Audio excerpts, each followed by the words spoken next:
Anak ini, Chuck Templeton, tidak lulus SMA, tapi Tuhan pakai luar biasa. Dia boleh belajar khotbah. Ketika di gereja nggak ada orang, di mimbar yang kosong, wah dia khotbah kayak orang KKR. Dia latihan khotbah. Atau di rumah, di kaca, cermin, dia khotbah. Dan akhirnya dia memberitakan kabar baik kemana-mana. Luar biasa dipakai Tuhan. Orang sampai antri kalau nunggu jam ibadah. Dia banyak diundang di berbagai gereja.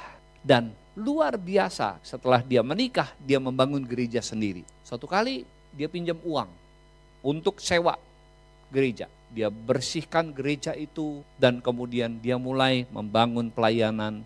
Dalam waktu 2 tahun itu gereja penuh. Apa yang terjadi kemudian? Di dalam pelayanannya dia menemukan hal-hal yang tidak membuat hatinya semakin percaya kepada Tuhan, tapi malah menjadi banyak pertanyaan. Itu terjadi setelah dia mengikuti kelas ya selama 3 tahun sekolah teologi dan kemudian pelayanan kembali. Pelayanannya diberkati Tuhan luar biasa, tapi kemudian satu hari dia melihat sebuah gambar ya.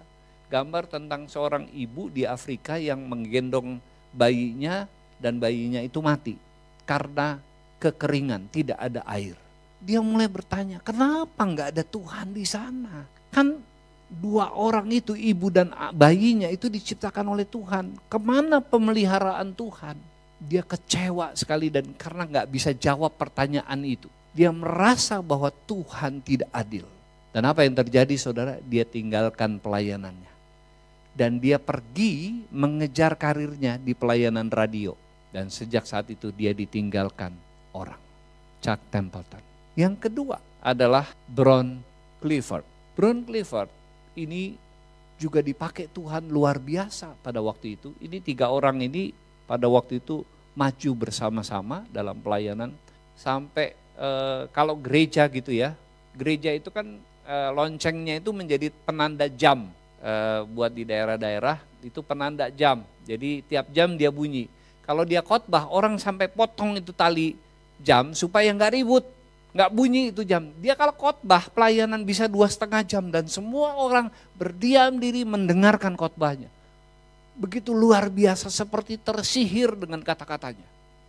Dan ini dibandingkan 2 temannya yang lain, ini orang-orang berpikir wah ini adalah superstar di dalam pelayanan. Dia akan meroket pelayanannya dan memang luar biasa. Banyak orang yang bertobat dari hasil pelayanannya. Tapi suatu hari ya, ini dalam kurun waktu 10 tahun saudara, terjadi perubahan. Dia kecewa karena 2 anaknya lahir dalam keadaan Down syndrome. Dia bertanya kepada Tuhan, Tuhan kenapa Tuhan gak adil? Kenapa Tuhan memperlakukan aku dan anak-anakku seperti ini? Dia tinggalkan pelayanan. Dia mabuk-mabukan. Jadi dia tinggalkan istri dan 2 anak yang Down syndrome itu karena kecewa kepada Tuhan.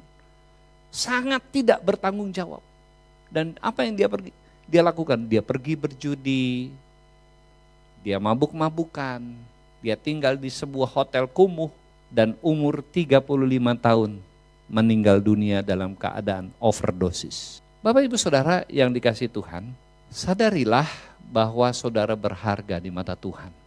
Setelah lewat 10 tahun, ternyata hanya Billy Graham yang bertahan terus sampai akhir menyelesaikan tugas panggilannya. Yang 2 temannya tidak menjaga dirinya dan tidak menyadari bahwa dirinya penting dan berharga di mata Tuhan.